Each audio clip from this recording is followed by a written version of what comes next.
नमस्कार मित्रों, स्वागत है आप सभी का हिंदी आलोक यूट्यूब चैनल पर। एलटी ग्रेड जो कि उत्तर प्रदेश लोक सेवा आयोग द्वारा आयोजित की जाने वाली परीक्षा है, जो कि 6 दिसंबर को हिंदी विषय के लिए आयोजित होगी।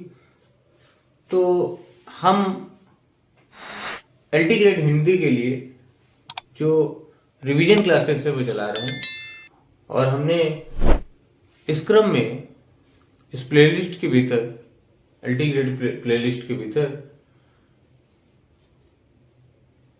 आदिकाल, भक्तिकाल, रीतिकाल की 3 वीडियो इससे पहले शेयर की हैं, और मेरा प्रयास यही है कि उनसे बाहर प्रश्न ना जाए। आज जो हमारा ये इस क्रम में एक अन्य वीडियो है, ये आधुनिक काल पर केंद्रित है, और इस वीडियो के अंतर्गत भी हमारा यही प्रयास रहेगा कि कोई भी प्रश्न इस वीडियो के बाहर ना जाए। अब 100% नहीं तो 90 से 95% तक को कम से कम इससे कवर हो जाए, ये हमारा प्रयास है। तो रिवीजन क्लासेस, रिवीजन के लिहाज से देखा जाए तो बहुत ही महत्वपूर्ण क्लास है। आप लोग खुद भी देखिए और अपने मित्रों को भी साझा कीजिए, जिससे वो अधिक से अधिक लाभान्वित हों।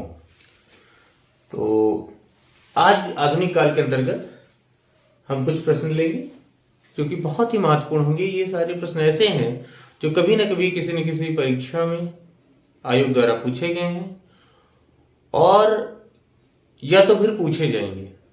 इतने महत्वपूर्ण है कि ये पूछे जाएंगे या पूछे गए हैं। तो आप लोग बहुत ध्यान से जो है वीडियो को देखिए, एक एक प्रश्न को देखिए, नोट करते जाइए, और किसी भी प्रश्न को स्किप न कीजिए। वीडियो के अंत तक एक एक प्रश्न महत्वपूर्ण है, तो अंत तक इसको जरूर देखिए।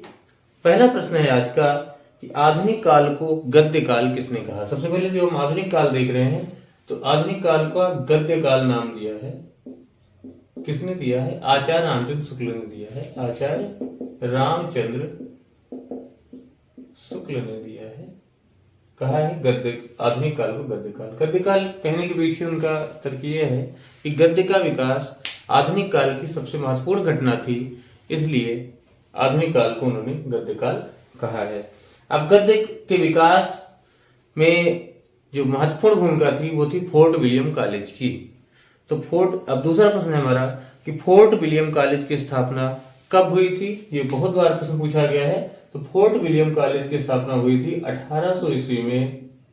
कहाँ हुई थी? कलकत्ता में हुई थी। इसके बाद प्रश्न है कि तीसरा प्रश्न है आज का कि श्रृंगार रस मंडन कृति किसकी है। बहुत ही इंपॉर्टेंट है, वेरी इंपॉर्टेंट है। श्रृंगार रस मंडन कृति का नाम क्या है? श्रृंगार रस मंडन। ये कृति किसकी है? बहुत ही इंपॉर्टेंट है। तो ये कृति है विट्ठलनाथ की। विट्ठल की, है ना? ये विट्ठलनाथ कौन है? वही है जिन्होंने अष्टछाप की स्थापना की है, और जो वल्लभाचार्य जी के पुत्र है। इसके बाद चौथा प्रश्न है आज का 84 वैष्णवन की वार्ता व 252 वैष्णवन की वार्ता किसकी रचना है। तो 84 वैष्णवन की वार्ता और 252 वैष्णवन की वार्ता, जो आचार्य रामचंद्र शुक्ल ने हिंदी साहित्य का इतिहास लिखा है, तो उन्हें जो कच्चा मटेरियल लिया है, रॉ मटेरियल लिया है, या सोर्स मुख्य रूप से लिए हैं, वो इन्हीं वार्ता ग्रंथों को, 84 वैष्णवन की वार्ता और 252 वैष्णवन की वार्ता और भक्तमाल को लिया है। तो नाभादास के भक्तमाल को। तो ये बहुत ही महत्वपूर्ण है। तो ये रचनाएं किसकी हैं? 84 वैष्णवन की वार्ता और 252 वैष्णवन की वार्ता। ये गोकुलनाथ जी की रचनाएं किसकी हैं?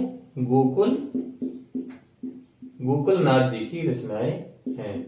कौन कौन सी दो रचनाएं? 84 वैष्णवन की वार्ता, 84 वैष्णवन की वार्ता और 84 वैष्णवन की वार्ता और 252 वैश्वर्ण की वार्ता। अब जो 84 वैश्वर्ण की वार्ता है, इसमें जो 84 शिष्य हैं ये वल्लभाचार्य के शिष्य हैं, और 252 वैश्वर्ण की वार्ता में 252 जो शिष्य हैं वो विठलनाथ के शिष्य हैं।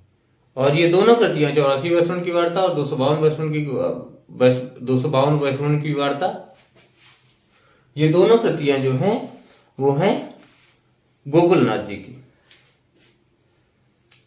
इसके बाद प्रश्न है, महत्वपूर्ण प्रश्न है एक अन्य, 5वां प्रश्न है कि वैशाख महात्म्य और अगहन महात्म्य किसकी रचना है?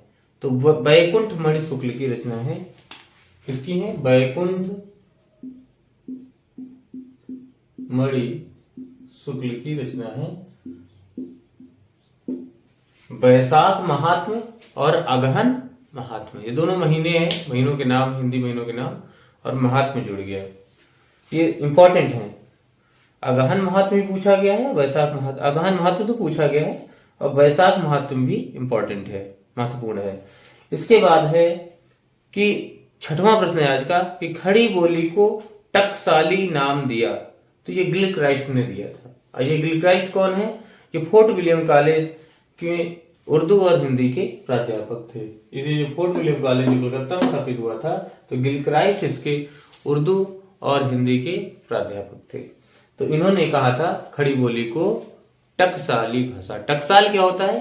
टकसाल मतलब होता है जहां सिक्के ढाले जाते हैं। तो ऐसी बोली या ऐसी भाषा जिसमें शब्द ढाल दिए जाते हैं, मतलब उनमें कोई परिवर्तन रुक जाता है, तो उसे जो है टकसाली भाषा कहते हैं। तो खड़ी बोली क्या है? क्योंकि ये स्टैंडर्ड लैंग्वेज है, मानक भाषा है, तो इसमें जो भी शब्द हैं वो स्थिर कर दिए गए, इसलिए सिक्के की तरह ढल गए, तो इसीलिए इसको गिलक्राइस्ट ने टकसाली भाषा कहा है। पूछा गया कई बार टकसाली किसे कहा जाता है? तो टकसाली जो है खड़ी बोली का नाम है। सबरस किसकी रचना है? तो सबरस जो है ये भी बहुत इंपॉर्टेंट है। सबरस ये कृति है सबरस, और ये मुल्ला वजही की रचना है। मुल्ला वजही की रचना है सबरस। ये बहुत ही इंपॉर्टेंट रचना है, कई बार पूछी गई है। 8वां प्रश्न आज का कि खड़ी बोली का पहला महाकाव्य। आसान प्रश्न है, लेकिन इससे प्रश्न आता है कि खड़ी बोली का पहला महाकाव्य कौन सा है? तो खड़ी बोली का पहला महाकाव्य है प्रिय प्रवास। क्या है? प्रिय प्रवास। ये विरह प्रधान महाकाव्य है और श्रृंगार प्रधान है। प्रिय प्रवास, इसमें राधा के वियोग का वर्णन है। इसमें सर्ग कितने हैं? तो 17 सर्ग हैं इसमें। और किसका है? तो अयोध्या सिंह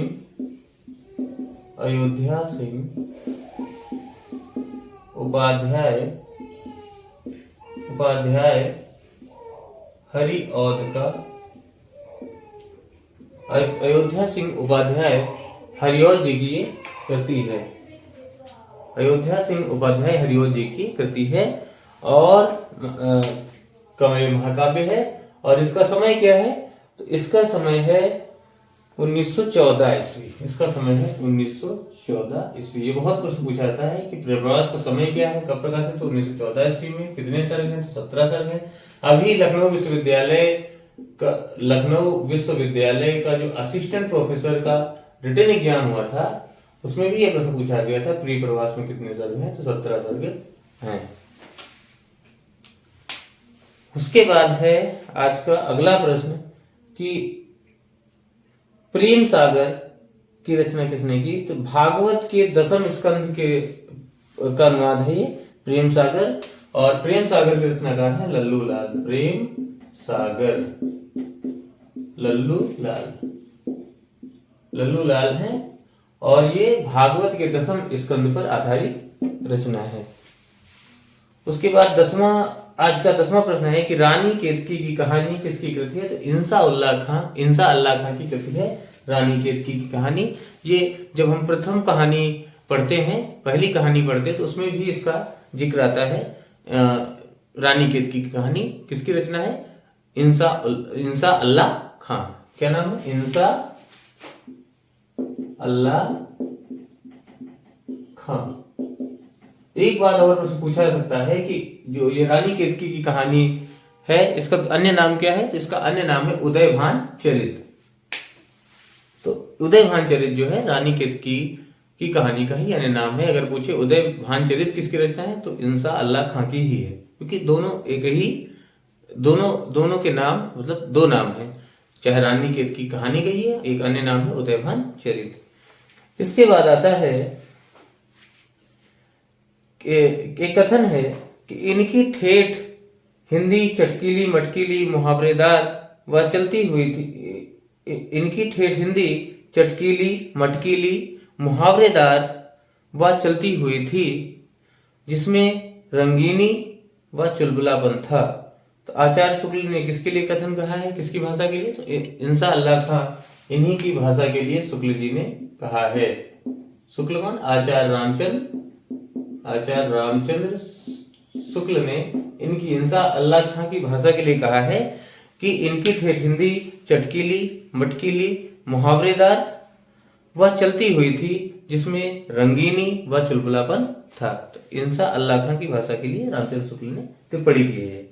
पूछा जा सकता है, इंपॉर्टेंट है। सुख सागर किसकी कृति है? तो सदा शुक्ला नियाज की कृति है, और ये भी भागवत का अनुवाद है। सुख सागर बहुत इंपॉर्टेंट है भी। और रचनाकार कौन है सुख सागर के? सदा शुक्ला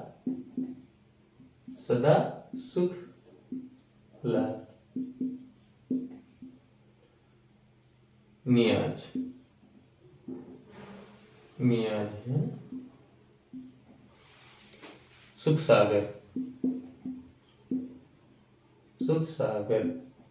प्रेम सागर के लल्लूलाल, सुख सागर के सदा शुक्ला नियाज। इसके बाद प्रश्न है 13वां आज का कि हिंदी का प्रथम समाचार पत्र। अब हिंदी का प्रथम समाचार पत्र है उदंत मार्टन। उदंत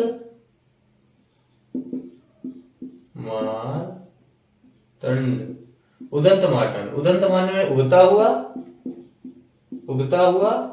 और मार्टन का मतलब होता है सूर्य, उगता हुआ सूर्य। कब आया था? तो इसका प्रकाशन हुआ था सबसे पहले। इसको प्रकाशन किसने किया था? तो जुगल किशोर।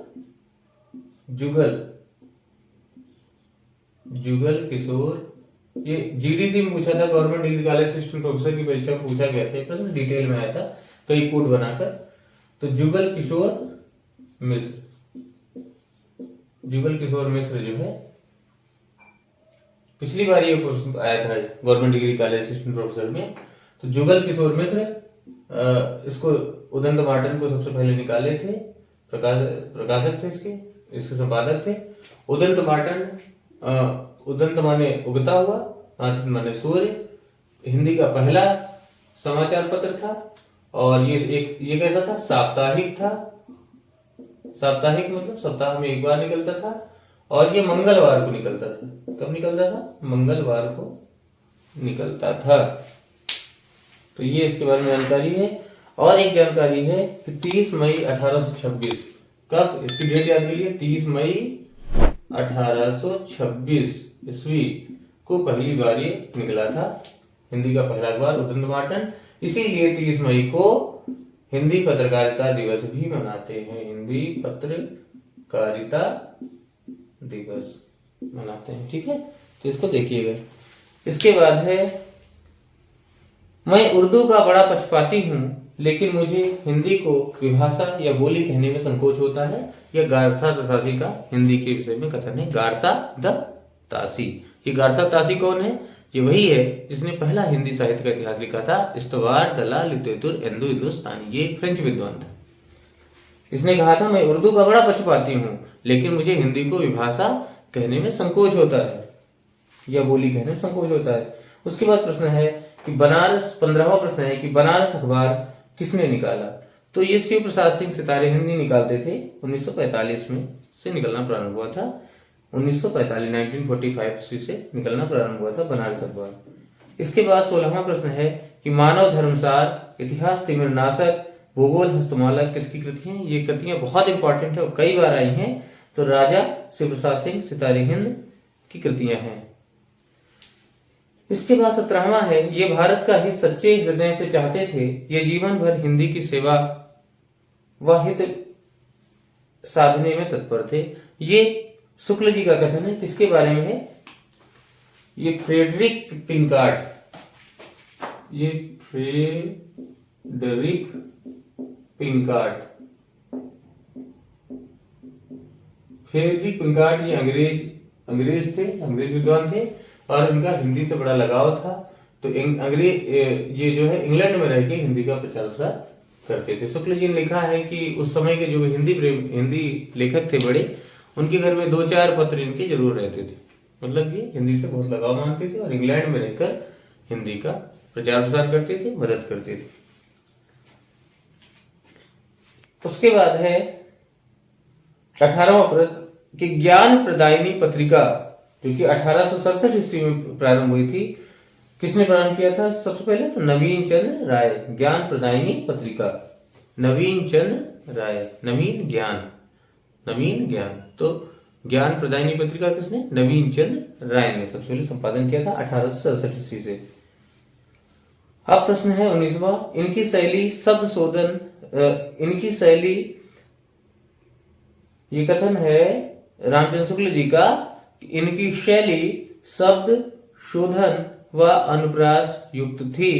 ये ठाकुर जगमोहन सिंह के बारे में शुक्ल जी ने टिप्पणी की है, ये इंपॉर्टेंट है।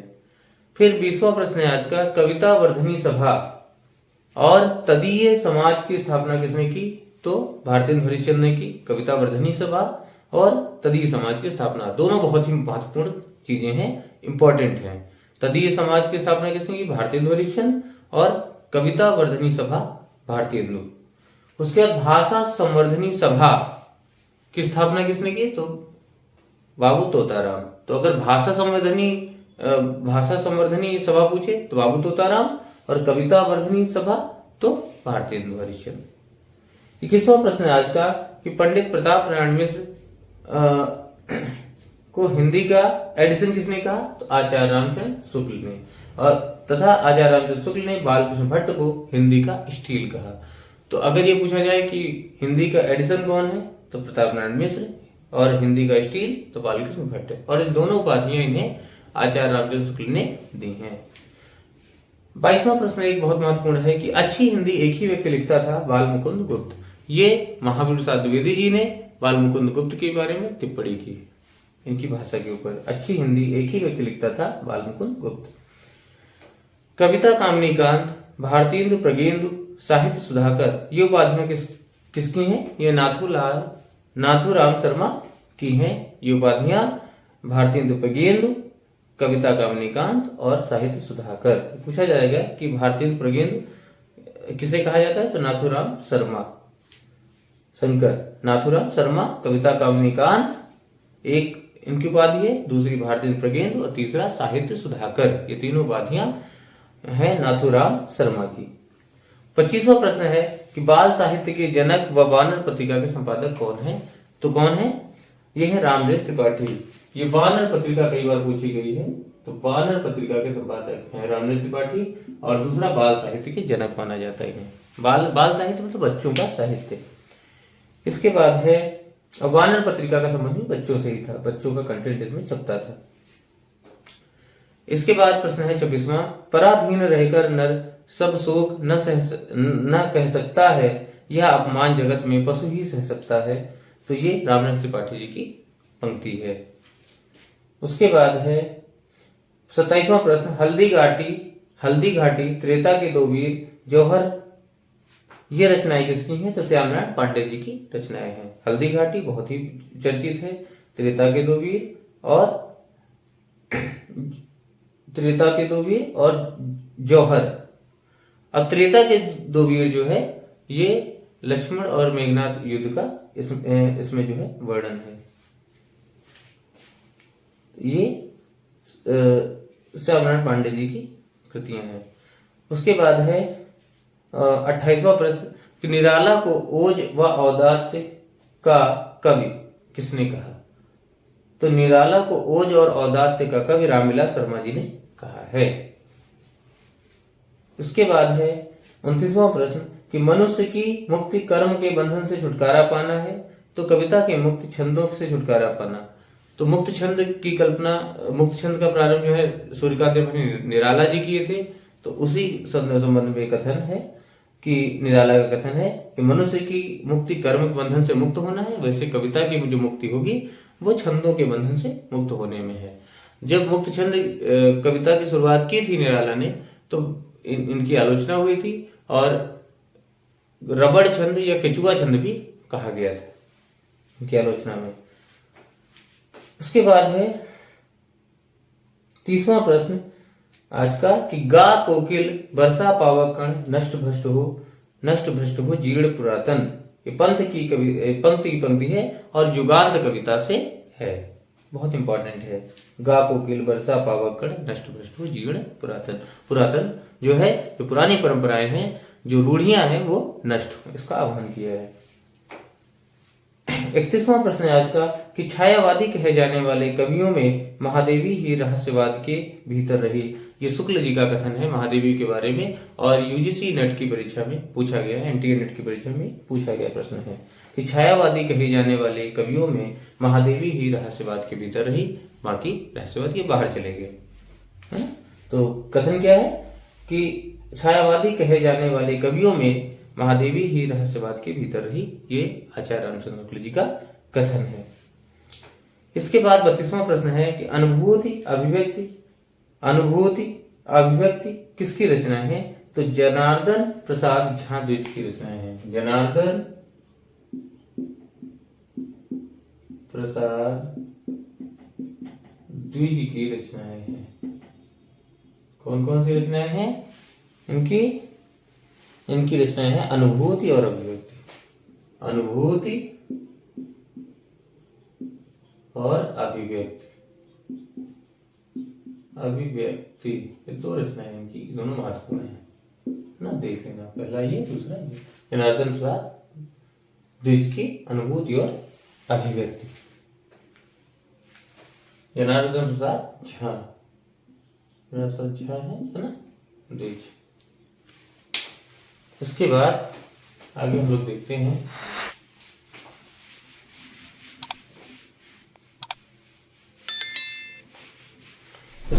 देखते हैं कि वियोगी होगा पहला कवि, आह से उपजा होगा गान। ये किसका जो है कविता के बारे में किसकी पंक्ति है? तो ये है जो है सुमितंदन पंत जी की पंक्ति है कि वियोगी होगा पहला कवि, आह से उपजा होगा गान। मतलब कविता जो है वो दुख से उपजी है। 34वां प्रश्न है आज का कि महादेवी जी को वेदना की सम्राज्ञी किसने कहा? तो हजारी प्रसाद द्विवेदी जी ने महादेवी वर्मा को वेदना की सम्राज्ञी कहा।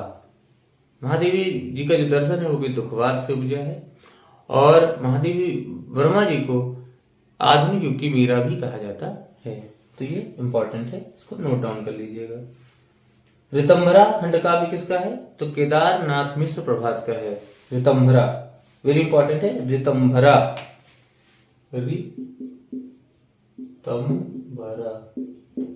किसका है खंड काव्य? केदारनाथ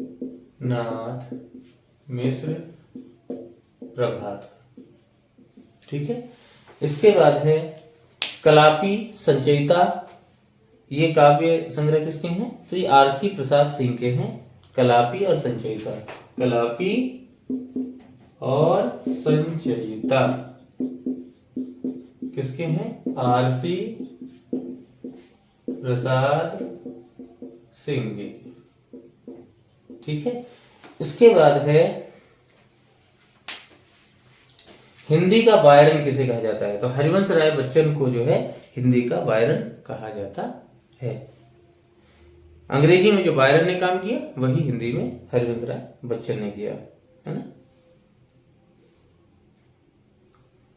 बंगाल का अकाल कविता किसकी है? तो हरिवंश राय बच्चन की कविता है बंगाल का अकाल। हरिवंश राय बच्चन कौन है? अमिताभ बच्चन जो अभिनेता है उनके पिताजी हैं। बंगाल का अकाल किसकी कविता है? हरिवंश राय बच्चन की। 39वां प्रश्न है आज का प्रगतिवाद उपयोगितावाद का दूसरा नाम है।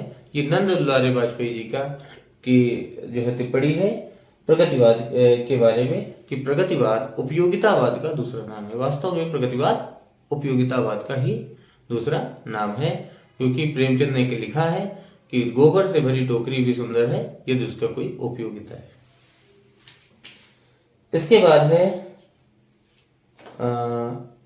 अकाल और उसके बाद रचना किसकी है। कविता बहुत महत्वपूर्ण, 8 लाइन की कविता है, बहुत महत्वपूर्ण है। अकाल और उसके बाद ये नागार्जुन की कविता है, जो कि मुख्य रूप से बंगाल के अकाल के बाद लिखी गई है। तो बंगाल के अकाल को केंद्र में रख के लिखी गई है। अकाल का एकदम सजीव वर्णन है, जीवंत वर्णन है। 8 लाइनों कविता है। पहले 4 पंक्तियों में अकाल के पूर्व का वर्णन है और बाद की 4 पंक्तियों में अकाल के बाद का वर्णन है। 42वां प्रश्न है आज का कि भारत में हिंदी नवजागरण का आरंभ 1857 ईस्वी से होता है। यह हिंदी नवजागरण हिंदू जाति का नवजागरण है। यह रामविलास शर्मा जी का कथन है, इंपॉर्टेंट है।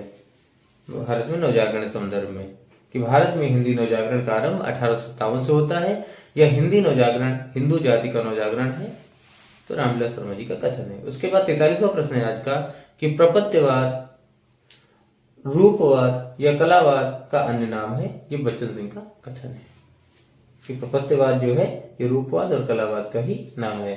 प्रपत्यवाद का एक अन्य नाम नकीनवाद भी है। 44वां प्रश्न है कि अब प्रपत्यवाद और जो प्रयोगवाद है उसमें अंतर क्या है कि प्रयोगवाद में जो प्रयोग है वो साधन है, जबकि प्रपत्यवाद में जो प्रयोग है वो साध्य बन गया है, अति हो गई उसकी। अब जो अगला प्रश्न है 44वां कि कालजयी खंड काव्य व बुनी हुई रस्सी ये किसकी रचनाएं हैं। तो भवानी प्रसाद मिश्र जी की रचनाएं हैं। 45वां प्रश्न आज का कि नई कविता सीमाएं और संभावनाएं किसकी कृति है। तो गिरिजा कुमार माथुर जी की कृति है। नई कविता सीमाएं और संभावनाएं। 46वां प्रश्न आज का कि नए साहित्य का सौंदर्य शास्त्र, नए साहित्य का सौंदर्य शास्त्र ये किसकी रचना है। तो ये मुक्तिबोध की रचना है। नए साहित्य का सौंदर्य शास्त्र और आखिर रचना क्यों, ये दोनों जो है मुक्तिबोध, गजानन माधव मुक्तिबोध जी की कृतियां हैं। उसके बाद है वन पाखी सुनो, बोलने दो चीड़ को, मेरा समर्पित एकांत। ये तीनों कृतियां जो है नरेश मेहता जी की हैं। ये भी बहुत इंपॉर्टेंट है। इसके बाद है अचानक हम फिर, ये टीजीटी में पिछली बार पूछा गया है 2021 में। अचानक हम फिर, जनांतिक, अधूरे साक्षात्कार, ये तीनों कृतियां जो है नेमीचंद्र जैन जी की हैं, नेमीचंद जैन जी की। उसके बाद है चक्रव्यूह, आत्मजयी, परिवेश हम तुम और कोई दूसरा नहीं, ये रचनाएं जो है कुंवर नारायण जी की हैं। चक्रव्यूह, आत्मजयी, परिवेश हम तुम, कोई दूसरा नहीं, कुंवर नारायण। 50वां प्रश्न है आज का कि आधुनिक हिंदी कविता में बिंब विधान, आधुनिक कविता में बिंब विधान ये केदारनाथ सिंह जी की समीक्षा करती है। केदारनाथ सिंह जी कविता में बिंब को बहुत महत्व देते हैं। उसके बाद है कल सुनना मुझे, इस पे साहित्य अकादमी पुरस्कार मिला था इन्हें। संसद से सड़क तक, ये दोनों कृतियां कल सुनना मुझे और संसद से सड़क तक, ये सुदामा पांडे धूमिल जी की कृतियां हैं। और इन दोनों में से कल सुनना मुझे पर साहित्य अकादमी पुरस्कार भी मिला है। जो पुरस्कार वाली कृतियां हैं वो बहुत ज्यादा महत्वपूर्ण हो जाती हैं परीक्षा के दृष्टिकोण से। 52वां प्रश्न है कि मगध, इस पर साहित्य अकादमी है। मगध, माया दर्पण और जलसाघर में आत्मरति, ये श्रीकांत वर्मा जी की कृतियां हैं। और मगध, माया दर्पण, जलसाघर में आत्मरति, इनमें से इन तीनों कृतियों में से मगध पर जो है साहित्य अकादमी पुरस्कार भी मिला हुआ है श्रीकांत वर्मा जी को। इसके बाद 53वां प्रश्न है आज का कि नाटक जारी है, खबरों का मुंह विज्ञापन से ढका है, अनुभव के आकाश में चांद, अनुभव के आकाश में चांद, इस पर साहित्य अकादमी पुरस्कार मिला है। ये कृतियां जो है लीलाधर जगोड़ी जी की हैं। नाटक जारी है, खबरों का मुंह विज्ञापन से ढका है, अनुभव के आकाश में चांद, ये जो कृतियां हैं लीलाधर जगोड़ी जी की हैं।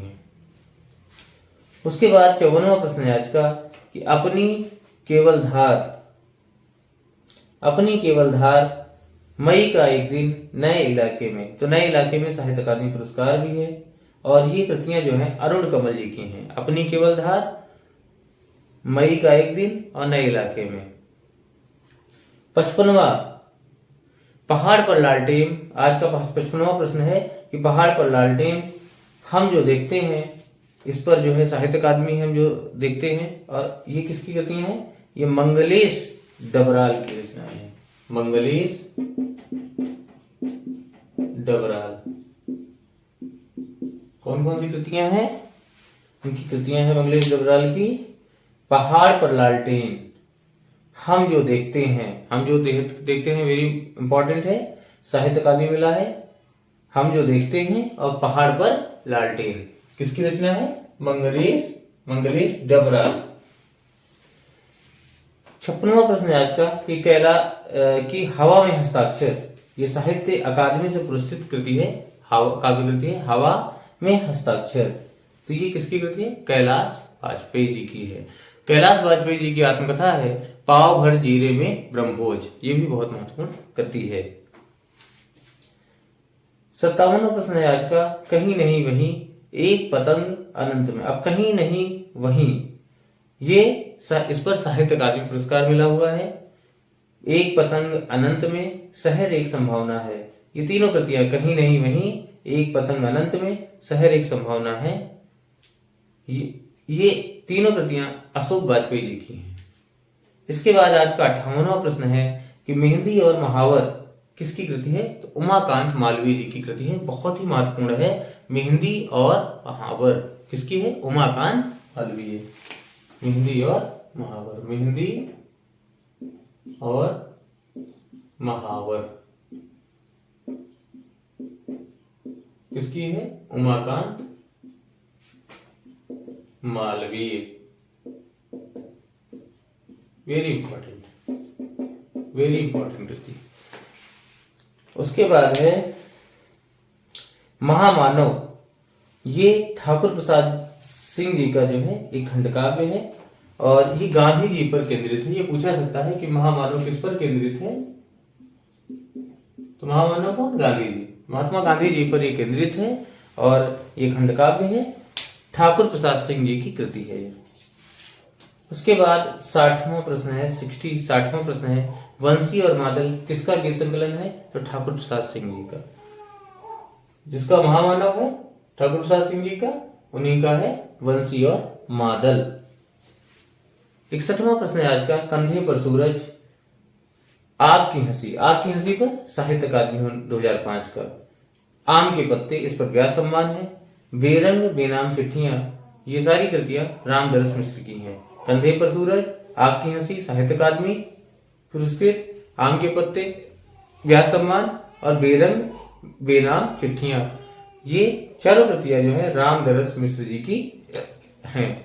62वां प्रश्न है, ये भी बहुत महत्वपूर्ण है, सोन मछली मन बसी रविंद्र भंवर की है। सोन मछली मन बसी किसकी कृति है? रविंद्र भ्रमर जी की कृति है। सोन मछली मन बसी, वेरी इंपॉर्टेंट। इसके बाद है भीतर साकल बाहर साकल। तो भीतर साकल बाहर साकल, जब भीतर साकल होगा, भीतर भी साकल है बाहर भी साकल है, तो क्या होगा? कोई बेचैन होगा। तो इसको ऐसे याद कर लो, भीतर साकल बाहर साकल कुंवर बेचैन की काव्य कृति है। भीतर साकल बाहर साकल किसकी कृति है? कुंवर बेचैन। इसके बाद है 64वां प्रश्न आज का, इतिहास दोबारा लिखो। रमेश रंजक जी की कृति है, काव्य कृति है। इतिहास दोबारा लिखो किसकी कृति है? रमेश रंजक जी की कृति है, इतिहास दोबारा लिखो, वेरी इंपॉर्टेंट। इसके बाद आज का आखिरी प्रश्न है बहुत महत्वपूर्ण है, जो नितांत मेरी है।